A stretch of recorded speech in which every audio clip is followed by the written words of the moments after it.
So hello guys, good morning. कैसे हो आप सब? आपका एक बार फिर से स्वागत है आपके अपने चैनल आई विल पर, जिसमें कि हम कर रहे थे प्रीलिम्स और डे की सीरीज। और आज हम आ जाते हैं अपने नेक्स्ट 10 क्वेश्चन पर। ठीक है, आज 6 जुलाई के हम जो है करंट अफेयर्स वो करने वाले हैं। तो चलिए स्टार्ट करते हैं आज के अपने 10 क्वेश्चन से। और स्टार्ट करने से पहले अगर आपको वीडियो अच्छी लगे तो प्लीज़ वीडियो को लाइक कर लेना, और जिन्होंने भी वीडियो को सब्सक्राइब नहीं किया है तो प्लीज़ वीडियो को सब्सक्राइब भी कर लो, क्योंकि बहुत सारे बच्चों ने तो कर रखा है लेकिन शायद कुछ भूल गए होंगे तो उन्होंने नहीं किया है। तो प्लीज़ वीडियो को या फिर चैनल को हमारे सब्सक्राइब भी कर लो। ठीक है, इसके अलावा अपने फ्रेंड्स में इस चैनल को शेयर भी करो। ठीक है, ताकि इस चैनल की रीच जो है वो भी बढ़ सके। ठीक है, तो और इसके अलावा इस वीडियो को आपको कैसे यूज करना है, इसके मटेरियल को कैसे यूज करना है, जो भी आपको क्वेश्चन स्क्रीन पे दिख रहा है उसको पहले वीडियो को पॉज करना है, अपना आंसर खुद लगाना है और उसके बाद अपना मतलब जो भी आंसर का एक्सप्लेनेशन है वो देखना है। ठीक है, तो इससे आपको मैक्सिमम बेनिफिट होने वाला है। और अपना जो भी स्कोर है वो आपको कहाँ लिखना है, कमेंट बॉक्स में कमेंट करना है। ठीक है,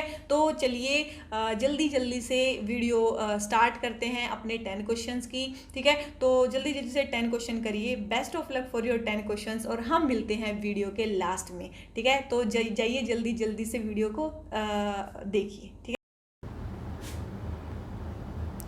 तो चलिए गाइस आज के अपने फर्स्ट क्वेश्चन से स्टार्ट करते हैं। ठीक है, जल्दी से जल्दी स्टार्ट करते हैं अपने फर्स्ट क्वेश्चन से।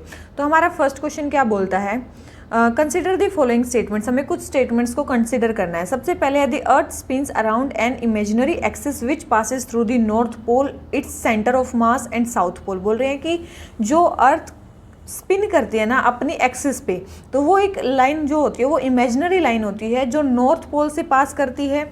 कहाँ कहाँ से पास करती है? जो नॉर्थ पोल से पास करती है, जो उसके सेंटर ऑफ मास से पास करती है अर्थ के, और साउथ पोल से पास करती है। तो ये स्टेटमेंट क्या हमारी बिल्कुल सही स्टेटमेंट है कि अर्थ जो है वो स्पिन जो करती है वो अब एक इमेजिनरी एक्सिस पे करती है जो इन सारी पॉइंट से पास होती है। सेकेंड है the rock slowly circulating inside earth's mantle causes the planet's mass to shift leading to change in the position of the rotational axis.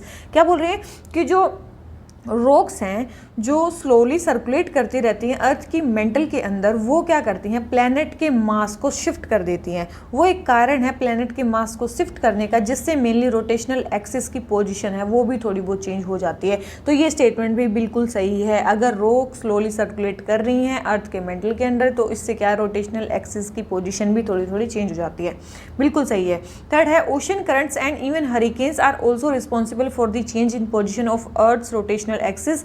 ये स्टेटमेंट भी बिल्कुल सही है कि ओशन करंट्स और इवन हरिकेन्स हैं वो भी अर्थ की जो रोटेशनल एक्सिस है उसकी पोजीशन को चेंज करने में रिस्पॉन्सिबल होते हैं, उसकी अर्थ की एक्सिस को चेंज कर सकते हैं। तो ये हमारे क्या है, तीनों ही स्टेटमेंट करेक्ट है। ठीक है, क्या है हमारे ये तीनों ही स्टेटमेंट करेक्ट है। किसके बारे में? अर्थ की रोटेशनल एक्सिस के बारे में। ठीक है, तो आपको ये दिख रहा होगा कि ये क्या है, ये है हमारी अर्थ, और अर्थ के हमने क्या दिखा रखी है, रोटेशनल एक्सिस। ठीक है, कहाँ दिख रही है आपको रोटेशनल एक्सिस? देखो ये दिख रही है आपको रोटेशनल एक्सिस। ये क्या है, रोटेशनल एक्सिस है। देखो ये सेंटर ऑफ मास से पास हो रही है, नॉर्थ पोल से पास हो रही है और लगभग साउथ पोल से पास हो रही है। ये हमारी क्या है, रोटेशनल एक्सिस है। ठीक है, ये नॉर्थ सेलेस्टियल पोल है, इधर साउथ सेलेस्टियल पोल है। ठीक है, तो मेनली यहाँ से पास होती है। ठीक है, ध्यान रखना ये है हमारी rotational axis. And now why it is in news. अब न्यूज़ में क्यों आ रही है रोटेशनल एक्सिस, क्यों इसका करंट अफेयर्स में बात आई है? क्योंकि अर्थ की जो एक्सिस ऑफ रोटेशन है वो फास्टर देन नॉर्मल रोटेट कर रही है सिंस 1990s। ठीक है, ये क्वेश्चन आ सकता है, ये करंट का क्वेश्चन है कि जो अर्थ की एक्सिस है, अर्थ की एक्सिस ऑफ रोटेशन है, क्या वो नॉर्मल से कम कर रही है, ज़्यादा कर रही है? ये क्वेश्चन आ सकता है। ठीक है, तो वो फास्टर देन नॉर्मल रोटेट कर रही है 1990 से due to significant melting of glaciers, क्योंकि बहुत सारे जो ग्लेशियर्स हैं उनकी मेल्टिंग बहुत ज़्यादा हो रही है। किसके कारण? ग्लोबल वार्मिंग के कारण। इसका मतलब अर्थ की रोटेशन पे, इसका मतलब अर्थ की रोटेशन पे और किस किसका इफेक्ट होता है? ग्लेशियर्स के मेल्ट होने का, ग्लोबल वार्मिंग का। ठीक है, अभी हमने 3 चीज़ें देखी किस किस का इफेक्ट हो रहा था। इसके अलावा ग्लोबल वार्मिंग का इफेक्ट होता है, ग्लेशियर्स के मेल्ट होने का इफेक्ट होता है। और नासा ने क्या स्टडी की है कि जो स्पिन की एक्सिस है वो अराउंड 10 सेंटीमीटर ड्रिफ्ट होती है हर साल। हर साल कितनी? 10 सेंटीमीटर के अराउंड ड्रिफ्ट होती है इन दी 20th सेंचुरी में ड्रिफ्ट हुई है। It means in year polar motion exceeds 10 metre. इसका मतलब हर एक ईयर में जो पोलर मोशन है वो कितना एक्सीड कर जाता है? 10 मीटर एक्सीड कर जाता है। ठीक है, ध्यान रखना इसको, नासा की स्टडी है। ठीक है, अब आप बोलोगे कि ये पोलर मोशन क्या होता है, ठीक है। अभी मैंने बताया कि पोलर मोशन कितना एक्सीड कर जाता है 10, ठीक है। तो अब ये पोलर मोशन क्या होता है, तो changes in distribution of earth mass around the globe also change the earth axis of rotation and as the axis moves the pole moves as well which is known as polar motion. क्या बोल रहे हैं कि जब distribution of earth mass change होता है, जब अर्थ में मास का जो अर्थ की मास का जो डिस्ट्रीब्यूशन है जब वो चेंज होता है ग्लोब पे, तो जो अर्थ की एक्सिस ऑफ रोटेशन है उससे वो भी चेंज हो जाती है, ठीक है। जब अर्थ में मास का डिस्ट्रीब्यूशन चेंज होता है तो इससे क्या चेंज हो जाती है, अर्थ की एक्सिस चेंज हो जाती है, और जब एक्सिस चेंज होती है उसके कारण क्या चेंज हो जाते हैं, पोल्स भी मूव करने लग जाते हैं।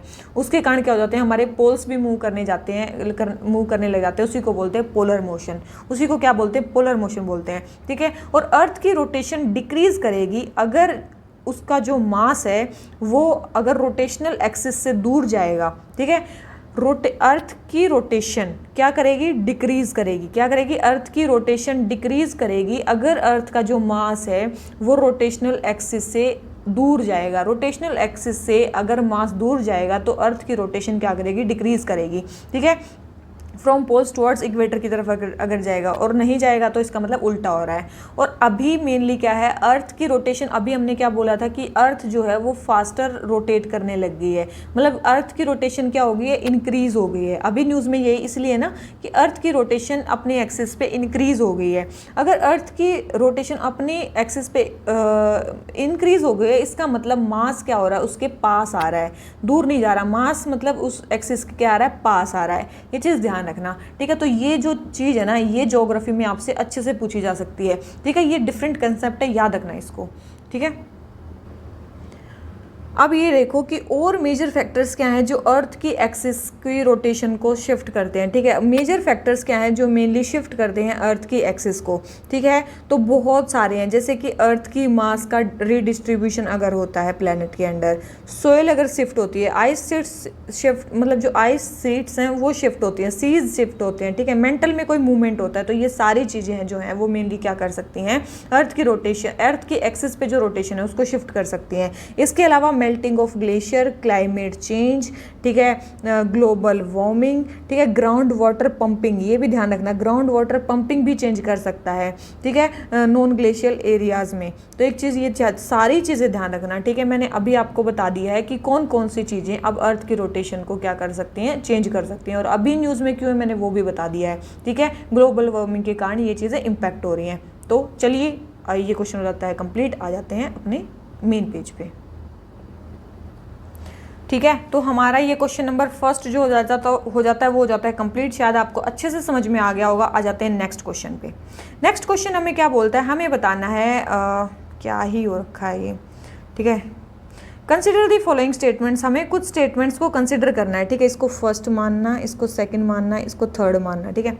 तो सबसे पहले क्या बोल रखा है, state legislature can make law prescribing a requirement of residence for jobs in particular state. बोल रहे हैं किसी भी पर्टिकुलर स्टेट में जो स्टेट लेजिस्लेचर है वो रेजिडेंस को एक रिक्वायरमेंट प्रिस्क्राइब कर सकता है किसी भी स्टेट में जॉब्स के लिए। तो एक चीज़ हमेशा हमेशा हमेशा ध्यान रखना, सबसे पहले आर्टिकल 16 में आपने एक चीज़ पढ़ी होगी, आपने आर्टिकल 16 में क्या चीज़ पढ़ी है कि अगर कोई भी हमें पब्लिक एम्प्लॉयमेंट देना है, पब्लिक एम्प्लॉयमेंट अगर देना है तो स्टेट जो है वो डिस्क्रिमिनेट नहीं कर सकती प्लेस ऑफ बर्थ और रेजिडेंस पे, ठीक है। अगर हमें पब्लिक एम्प्लॉयमेंट देना है तो जो स्टेट गवर्नमेंट है या स्टेट है वो डिस्क्रिमिनेट नहीं कर सकती। ये हमारे कहाँ पे दे रखा है, मतलब ये आर्टिकल 16 में दे रखा है, ठीक है।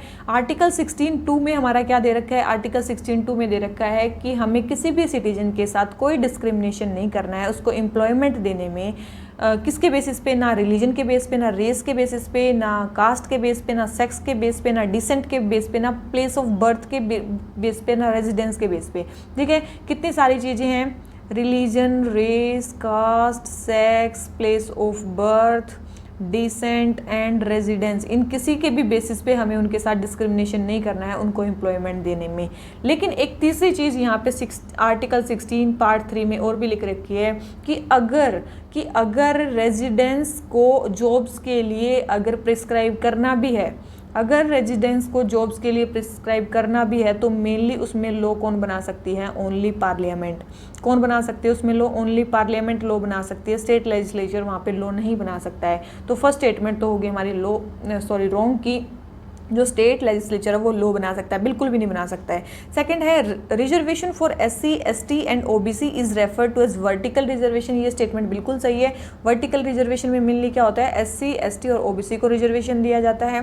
थर्ड है हॉरिजेंटल रिजर्वेशन में क्या है, अपॉर्चुनिटी प्रोवाइड की जाती है और बेनिफिशरीज को, जैसे कि वुमेन हो गई, ट्रांसजेंडर कम्युनिटी हो गई, डोमिसाइल या फिर इंडिविजुअल विद डिसेबिलिटी हो गए, जो वर्टिकल कैटेगरीज को कट थ्रू करेंगे, उनमें जो रिजर्वेशन दिया जाता है उसको हॉरिजॉन्टल रिजर्वेशन बोलते हैं। बिल्कुल सही स्टेटमेंट है। तो सेकंड एंड थर्ड स्टेटमेंट हमारी करेक्ट है, फर्स्ट स्टेटमेंट हमारी रॉन्ग है। तो हमें बतानी है कौन सी करेक्ट स्टेटमेंट। तो करेक्ट स्टेटमेंट तो हमारी कितनी है, 2 स्टेटमेंट हमारी करेक्ट है। ठीक है, तो हमारी 2 स्टेटमेंट। ये क्वेश्चन शायद आपको समझ में आ गया होगा, हमारे फंडामेंटल राइट के ऊपर ये क्वेश्चन है।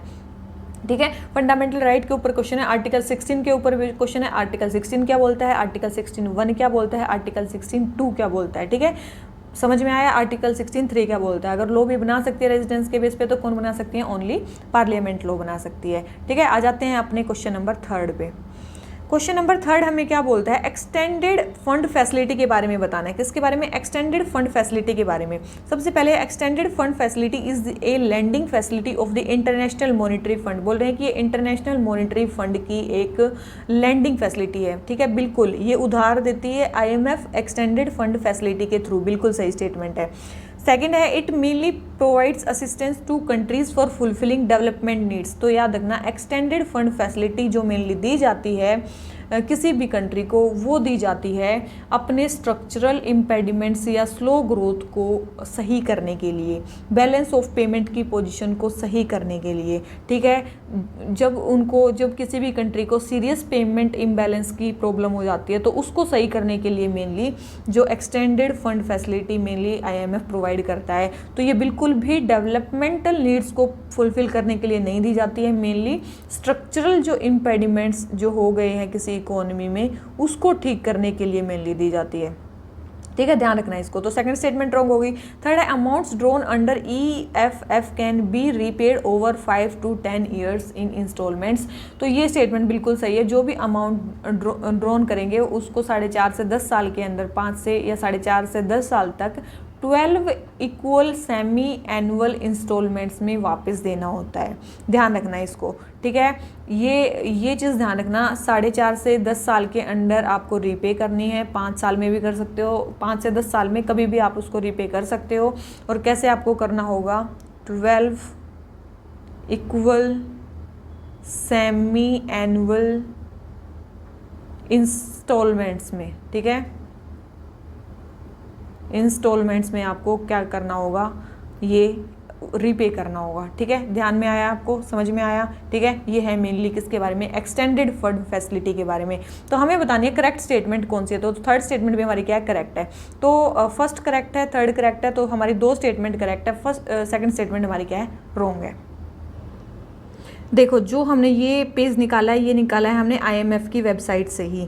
ठीक है, extended fund facility mainly financial assistance provide करती है उन कंट्रीज़ को जिसमें serious medium term balance of payment problem होती है। ठीक है, जिसमें स्ट्रक्चरल वीकनेस होती है और उसको एड्रेस करने की ज़रूरत है, उसी टाइम पे उनको करने की ज़रूरत होती है। ठीक है, तो याद रखना लॉन्ग टर्म नहीं, medium term balance of payment अगर प्रॉब्लम है उसको ठीक करने के लिए एक्सटेंडेड जो फंड फैसिलिटी है वो प्रोवाइड की जाती है।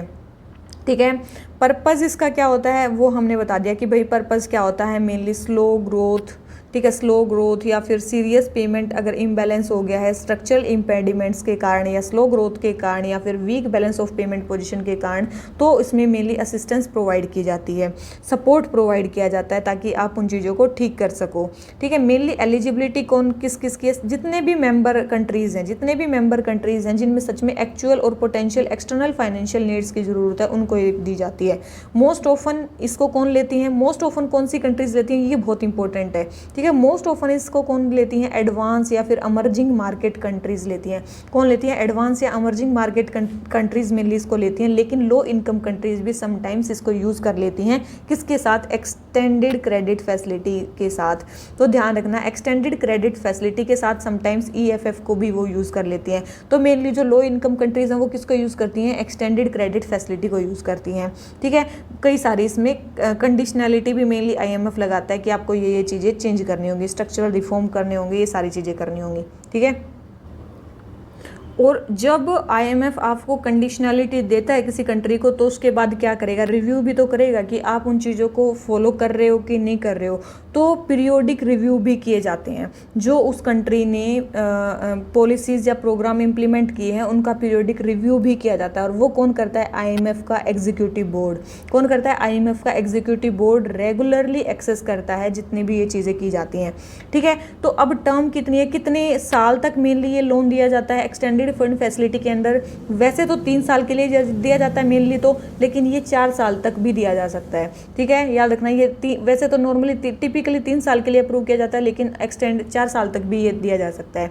रीपेमेंट आपको कितने साल में करनी है, 4.5 से 10 साल के अंदर आपको 12 इक्वल सेमी एनुअल इंस्टॉलमेंट्स में आपको रीपेमेंट कर देनी है उसकी। ठीक है, और रेट कितना लगेगा, लैंडिंग रेट, इंटरेस्ट रेट कितना लगेगा, market determined special drawing rate, ये मेनली लगेगा। ठीक है, SDR इंटरेस्ट रेट मेनली लगेगा। जो मार्केट डिटरमाइंड SDR रेट होगा, स्पेशल ड्राइंग रेट्स का जो इंटरेस्ट रेट होगा वो आप पे लगेगा। ठीक है, मेनली उसमें 5 बेसिक पॉइंट मिनिमम होते हैं और एक मार्जिन होता है। ठीक है, याद रखना, ये बेसिक रेट ऑफ चार्ज होता है जो मेनली लगाया ही जाता है। तो याद रखना, इसमें ये नहीं है कि नील पे दे सकते हैं। तो एक बेसिक रेट ऑफ चार्ज तो मेनली इस पर लगता ही है, जो एक्सटेंडेड फंड फैसिलिटी होती है उस पर। ठीक है, उसके बाद उस पर क्या लगता है, सरचार्ज भी लगता है। वो डिपेंड करता है कि आप कितना अमाउंट ले रहे हो और कितने टाइम के लिए ले रहे हो।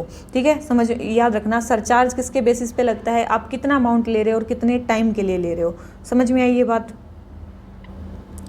और इसके अलावा क्या है, कमिटमेंट फ़ी भी आपको देनी पड़ती है। कमिटमेंट फ़ी भी देनी पड़ती है हर 12 मंथ के बिगनिंग में, हर 12 मंथ के बिगनिंग में, हर साल से पहले आपको एक कमिटमेंट फ़ी भी देनी पड़ती है। ठीक है, और इसके अलावा एक सर्विस चार्ज भी देना पड़ता है। ठीक है, तो ये 3-4 फ़ी आपको मेनली, एक तो बेसिक चार्ज लगेगा आप पे, एक सरचार्ज लगेगा, एक सर्विस चार्ज लगेगा और एक कमिटमेंट फ़ी आप पे लगेगी। ठीक है, तो ये आपका मिला के इंटरेस्ट रेट बनेगा। एक्सेस, इसमें 2 टाइप के आपके पास एक्सेस होते हैं, याद रखना। एक्सटेंडेड फंड फैसिलिटी में 2 टाइप के एक्सेस होते हैं। एक तो होता है नॉर्मल एक्सेस, एक होता है एक्सेप्शनल एक्सेस। नॉर्मल एक्सेस में क्या होता है, जो एनुअल लिमिट है वो temporarily raised for a year to 200% of quota for any 12 month period and the cumulative limit over the life of arrangement net of repayments was raise to 600% of quota. बोल रहे हैं कि 1 साल के लिए तो 200%, जो जितना भी आपका कोटा है उसका 200% इंक्रीज़ कर दिया गया है। ठीक है, एनुअल लिमिट को तो 200% इंक्रीज़ किया गया है, और लाइफ टाइम जो मतलब लाइफ टाइम की जो लिमिट है, लाइफ की जो लिमिट है उसको 600% इंक्रीज़ कर दिया गया है। ठीक है, याद रखना, ये मेनली है नॉर्मल एक्सेस के अंदर जो आप ले सकते हो। एक्सेप्शनल एक्सेस में केस बाय केस पे डिसाइड किया जाएगा कि आपको कितना एक्सेस किया जाएगा। ठीक है, आप नॉर्मल में कितना एक्सेस कर सकते हो अमाउंट को, और एक्सेप्शनल में आप कितना, वो केस पे डिसाइड किया जाएगा। ठीक है, अभी देखो, मैं एक्सटेंडेड फंड फैसिलिटी की बात करी थी, अब आगे एक्सटेंडेड क्रेडिट फैसिलिटी। ये मेनली किसको दी जाती है, लो इनकम कंट्रीज़ को दी जाती है। ठीक है, मेनली लो इनकम कंट्रीज़ को दी जाती है पॉवर्टी रिडक्शन के लिए और ग्रोथ ट्रस्ट के लिए। ठीक है, किसके under, poverty reduction and growth trust के अंडर मेनली ये प्रोवाइड की जाती है। तो ध्यान रखना, ये भी मीडियम टर्म फाइनेंशियल असिस्टेंस है।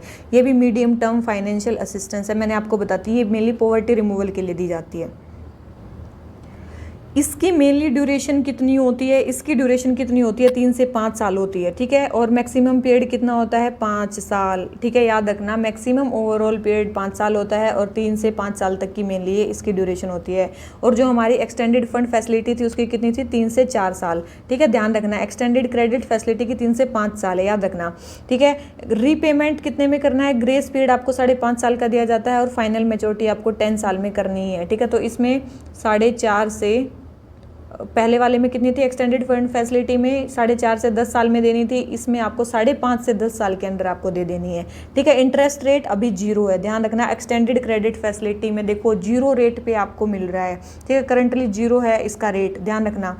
एक्सेस ठीक है, जैसे भी मतलब एक्सेस होगा वो उसको एक्सेस दे दिया जाएगा। ठीक है, टोटल एक्सेस टू जो भी पॉवर्टी रिडक्शन और ग्रोथ ट्रस्ट के अंडर जितना भी एक्सेस होगा वो दे दिया जाएगा, जैसे कि पर ईयर 145% और लाइफ टाइम कोटा अगर देखें 435%। ठीक है, ये है इसका। तो दोनों में डिफरेंस आप देख लेना। ठीक है, ये चीज़ आ सकती है, इसीलिए मैं बता रही हूँ। आजकल IMF बहुत सारी कंट्रीज़ को एक्सटेंडेड क्रेडिट फैसिलिटी दे रहा है या एक्सटेंडेड फंड फैसिलिटी दे रहा है, ये चीज़ ध्यान रखना। ठीक है, तो हमारा ये वाला क्वेश्चन हो जाता है कंप्लीट। ठीक है, मैं बिल्कुल ज़्यादा ही अंदर घुस गई थी। नेक्स्ट क्वेश्चन पे आ जाते हैं जल्दी से। ठीक है, हमें बताना है किसके बारे में, कॉन्स्टिट्यूशन के ऑफ इंडिया के बारे में। सबसे पहले the constitution leaves is to state to choose its language for official purposes. देखो, ऑफिशियल पर्पजेज के लिए स्टेटमेंट बिल्कुल सही दे रखी है कि कॉन्स्टिट्यूशन ने हमारा किसके ऊपर छोड़ रखा है, स्टेट्स के ऊपर छोड़ रखा है। ठीक है, और ये किस चीज़ में, किस आर्टिकल में लिखा रखा है, आर्टिकल 345 में ये लिख रखा है कि भाई स्टेट्स के ऊपर है कि वो कौन सी लैंग्वेज को ऑफिशियल लैंग्वेज बनाना चाहती हैं। सेकंड है, all proceedings in supreme court and high court shall be in English until parliament by law otherwise provide. बिल्कुल, अगर जब तक पार्लियामेंट हमारी प्रोवाइड नहीं करती है तब तक जितने भी प्रोसीडिंग्स है हमारी सुप्रीम कोर्ट में और हाई कोर्ट में वो इंग्लिश में ही होंगी। ये किसमें प्रोवाइड किया गया है, आर्टिकल 348 के पार्ट 1 में। किसमें, आर्टिकल 348 में प्रोवाइड किया गया है। थर्ड है, educational institutions of national importance and those of scientific and technical education financed by government of India are in concurrent list. तो एक चीज़ देखो, अगर कोई नेशनल इंपॉर्टेंस का अगर कोई एजुकेशनल इंस्टीट्यूशन है या फिर साइंटिफिक एंड टेक्निकल एजुकेशन उसमें प्रोवाइड करनी है तो कंकरेंट लिस्ट में क्यों होगा, स्टेट को इतनी ज़्यादा पावर क्यों दी जाएगी नेशनल इंपॉर्टेंस के मैटर में। तो ध्यान रखना, ये किसके अंडर होती हैं, ये यूनियन लिस्ट के अंडर होती हैं। ठीक है, ठीक है, तो याद रखना नेशनल इंपॉर्टेंस के जितने भी एजुकेशनल इंस्टीट्यूशन है वो किसके अंडर आते हैं, यूनियन लिस्ट के अंडर आते हैं। तो थर्ड स्टेटमेंट हमारी क्या हो जाती है, रॉन्ग हो जाती है। तो हमें बतानी है करेक्ट स्टेटमेंट। तो करेक्ट तो first and second statement correct है, हमारी थर्ड स्टेटमेंट क्या है, रॉन्ग है। ठीक है, ये मेरे ख्याल से आपको क्वेश्चन अच्छे से समझ में आ गया होगा। आ जाते हैं अपने नेक्स्ट क्वेश्चन पे। नेक्स्ट क्वेश्चन हमें क्या बोलता है, मिलेट्स के बारे में बताना है। सबसे पहले millets were among the crops domesticated at the later stage and there is no evidence for consumption of millets by Indus valley people. तो आपने एक चीज़ तो बहुत ही अच्छे से सुनी होगी कि इंडस वैली जो पीपल थे वे मेनली मिलेट्स को ग्रो करते थे। ठीक है, वे मेनली मिलेट्स को ग्रो करते थे, मतलब वहाँ पे तो वो भी मिले हैं, मतलब एविडेंसेस भी मिले हैं इंडस वैली में। ठीक है, कि सबसे पहले जो मिलेट्स थे वो इंडस वैली में ही ग्रो किए गए हैं। तो ये स्टेटमेंट बिल्कुल क्या है, रॉन्ग है। ये स्टेटमेंट क्या है, हमारी रॉन्ग है कि इंडस वैली में लोग कंजप्शन नहीं करते थे। सेकेंड है, millets require much less water than rice and wheat and are mainly grown in rainfed areas. ये स्टेटमेंट बिल्कुल सही है कि मिलेट्स मेनली जो है राइस और व्हीट से कम पानी लेते हैं और रेन फेड एरिया में मेनली ग्रो कर सकते हैं। थर्ड है, in India millets are grown only as a rabi crop. देखो, इंडिया में मिलेट्स जो हैं वैसे तो किसी भी सीज़न में उगाए जाते हैं लगभग, लेकिन मेनली जो है वो इंडिया में खरीफ सीज़न में उगाए जाते हैं। मेनली कैसे उगाए जाते हैं, मेनली वो खरीफ सीज़न में उगाए जाते हैं, रबी सीज़न में नहीं उगाए जाते हैं। ये ओनली लिख रखा है ना, ओनली एज रबी नहीं, खरीफ मेनली एज खरीफ के सीज़न में मेनली उगाए जाते हैं, ध्यान रखना। और ग्लोबली सबसे बड़ा बिगेस्ट मिलेट कौन सा है ग्लोबली, आपने सुना होगा सोरगम। ठीक है, सोरगम या फिर इसको ज्वार भी बोलते हैं, सोरगम या फिर इसको ज्वार भी बोलते हैं, ये बिगेस्ट मिलेट है। ठीक है, मेनली इसके सबसे बड़े बड़े प्रोड्यूसर कौन है, USA हो गया, चाइना हो गया, ऑस्ट्रेलिया हो गया, इंडिया हो गया, ये इसके बड़े बड़े प्रोड्यूसर हैं। ठीक है, इसके अलावा अगर अनदर मेजर मिलेट की बात करें तो वो है बाजरा। ठीक है, जवार बाजरा। ठीक है, बाजरा इसका सबसे ज़्यादा प्रोडक्शन मेनली मतलब मेजरली प्रोडक्शन इंडिया करती है, अफ्रीकन कंट्रीज करती हैं, इसके मेजर प्रोड्यूसर हैं। ठीक है, तो ध्यान रखना ये सारी चीज़ें। तो हमें बतानी है करेक्ट स्टेटमेंट। तो देखो, करेक्ट तो केवल एक ही स्टेटमेंट है। ठीक है, करेक्ट हमारी एक ही स्टेटमेंट है। तो हमारा ये वाला क्वेश्चन हो जाता है कंप्लीट। आ जाते हैं अपने नेक्स्ट क्वेश्चन पे।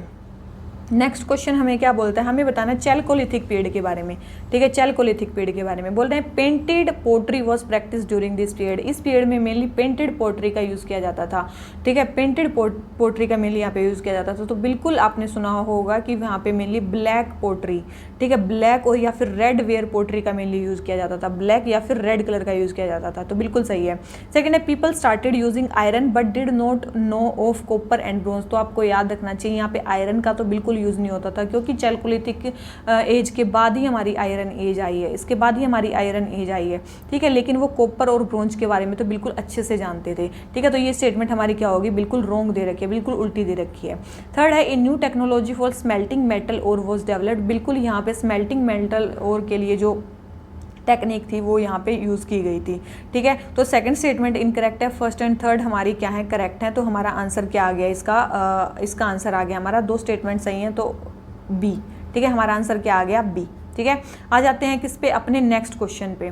नेक्स्ट क्वेश्चन हमारा क्या बोलता है, हमें बताना है अशोका का पर्सनल नेम किस एडिक्ट में है। ठीक है, अशोका का पर्सनल नेम किस एडिक्ट में है, तो याद रखना सबसे पहली बार जब अशोका का मतलब एडिक्ट मिला है, जो सबसे पहला जहाँ पे अशोका का सच में ही नाम लिखा गया है, देवम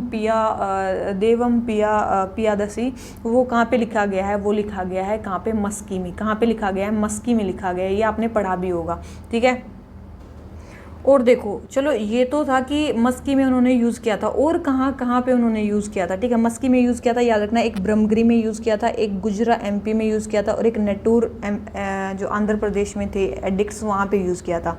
ठीक है, तो वहाँ की रोक्स में अशोका ने अपना नाम, इन 4 जगहों पर मेनली अशोका ने अपना नाम यूज़ किया है, मस्की में, ब्रह्मगिरी में, गुजरा में और नेटोर में। ठीक है, तो हमारा ये वाला क्वेश्चन हो जाता है कंप्लीट। आ जाते हैं अपने नेक्स्ट क्वेश्चन पे। नेक्स्ट क्वेश्चन हमें क्या बोलता है, चोलास के बारे में बताना। ठीक है भाई, देखते हैं। सबसे पहले the temple remain centres of economic activity during this period, बिल्कुल इकोनॉमिक एक्टिविटी के बिल्कुल सेंटर थे, बड़े बड़े टेम्पल्स यहाँ पे बनाए गए थे। सेकंड है education so a rapid decline, देखो याद रखना ऐसा बिल्कुल बात नहीं है कि रैपिड डिक्लाइन हुआ था एजुकेशन का, एजुकेशन यहाँ पे बहुत ज़्यादा ध्यान दिया गया था एजुकेशन पे, तो ये स्टेटमेंट हमारी क्या हो जाती है, रॉन्ग हो जाती है। चोला के टाइम पे बहुत ध्यान दिया गया था इस पे। ठीक है, किस पे, एजुकेशन पे। Third, caste system was brittle, देखो बिल्कुल भी नहीं, कास्ट सिस्टम क्या था, बहुत ज़्यादा प्रिवेलेंट था, ऐसा नहीं था कि कम ही था, वहाँ पे कहीं कहीं था, ऐसा नहीं था, कास्ट सिस्टम बहुत ज़्यादा प्रिवेलेंट था। ठीक है, ये चीज़ बिल्कुल इन्होंने गलत दे रखी है। ठीक है, कास्ट सिस्टम कैसे था, मेनली जो अपर कास्ट थी जैसे कि ब्राह्मण और क्षत्रिय वे थे, उनके पास स्पेशल प्रिविलेजेस थी, और मेनली 2 कास्ट में, मेनली अपर और लोअर कास्ट को मेनली क्या बोला जाता है चोला अम्पायर में, आपने ये टर्म भी सुनी होगी काफ़ी ज़्यादा, वलंगई और इडंगई। ठीक है, आपने नाम सुना होगा ना, वलंगई, इडंगई, तो ये मेनली लोअर और अपर कास्ट के लिए टर्म्स यूज़ की जाती थी चोला अम्पायर में। ठीक है, तो बिल्कुल भी ये चीज़ नहीं है, तो ये स्टेटमेंट हमारी क्या हो जाती है, रोंग हो जाती है। ठीक है, तो कास्ट सिस्टम ये ब्रिटल नहीं था, तो ये स्टेटमेंट भी रोंग होगी। तो हमें बतानी है करेक्ट स्टेटमेंट, तो करेक्ट तो केवल एक ही स्टेटमेंट है, तो हमारा आंसर क्या जाता है, ए। ठीक है, ये किसके बारे में, हमारी चोलास के बारे में। आ जाते हैं नेक्स्ट क्वेश्चन पे हमें क्या बताना है, भक्ति सेंट तुकाराम के बारे में बताना है। ठीक है भाई, चलो देख लेते हैं भक्ति सेंट तुकाराम जी के बारे में। सबसे पहले हैं ये फॉर्मलेस गॉड में बिलीव करते थे, बिल्कुल बिलीव करते थे। ये एकनाथ और रामदास के कंटेम्प्रेरी थे, बिल्कुल थे, और इन्होंने मराठी में अभंगाज लिखे हैं, बिल्कुल इन्होंने लिखे हैं, तो तीनों ही स्टेटमेंट इसके बारे में करेक्ट हैं। तो करेक्ट ही हमसे पूछा, तो तीनों ही स्टेटमेंट इसके बारे में करेक्ट हैं। ठीक है, ये कब थे ये 17th सेंचुरी में थे, ये कब थे, 17th सेंचुरी में। इसका मतलब एकनाथ भी कब थे, 17th सेंचुरी में, रामदास भी कब थे, 17th सेंचुरी में, तुकाराम भी कब थे, 17th सेंचुरी में। कहाँ से थे ये, मराठी मतलब महाराष्ट्र से थे ये। कहाँ से थे ये, मेनली महाराष्ट्र थे। किसके डिवोटी थे, विट्ठल के, विट्ठल मेनली जो कृष्णा के एक फॉर्म है विट्ठल, उनके ये डिवोटी थे। मेनली सुप्रीम गॉड इनके कौन है, वैष्णविज्म में मेनली फाइनली ये लोग बिलीव करते थे। ठीक है, मेनली इन्होंने हिंदू मुस्लिम यूनिटी पे ध्यान दिया। इन्होंने बोला कि भाई आइडियल वर्शिप या फिर जो वैदिक सेक्रीफाइसेस हैं या फिर जो भी कर्म कांड पाखंड हैं इनका यूज़ मत करो, और मेनली फाइनली गॉड से आप प्यार करो, उसी में है सब कुछ। ठीक है, तो ये चीज़ उन्होंने बोली थी, तो ये थे संत तुकाराम जी। तो तीनों ही स्टेटमेंट इसके बारे में हमारी करेक्ट है। आ जाते हैं अपने नेक्स्ट क्वेश्चन पे। नेक्स्ट क्वेश्चन हमें क्या बोल रहा है कि देवपुत्रा और हिंदू सुरात्राना, ये मेनली टाइटल्स थे, ये कौन यूज़ करता था, तो याद रखना, आपने अगर सुना भी हो, कुषाण तो अपने आप को बिल्कुल भगवान ही मानते थे, भगवान या भगवान के पुत्र, तो देवपुत्र मेनली कुषाण यूज़ करते थे, और हिंदू सुल्ताना मतलब हिंदू सुल्तान, तो ये कौन यूज़ करते थे, विजयनगर के जो किंग्स थे वे मेनली यूज़ करते थे। तो याद रखना, कुषाण और विजयनगर के जो किंग्स थे, कुषाण यूज़ करते थे देवपुत्रा, और हिंदू सुरातना मतलब हिंदू सुल्तान, हिंदू सुरात्रा मतलब हिंदू सुल्तान को कौन यूज़ करते थे, विजयनगर के किंग्स यूज़ करते थे। ठीक है, तो हमारे आज के टोटल जो 10 क्वेश्चन हो जाते हैं वो हो जाते हैं कंप्लीट। ठीक है, तो आपको वीडियो अच्छी लगी हो तो लाइक ज़रूर कर देना।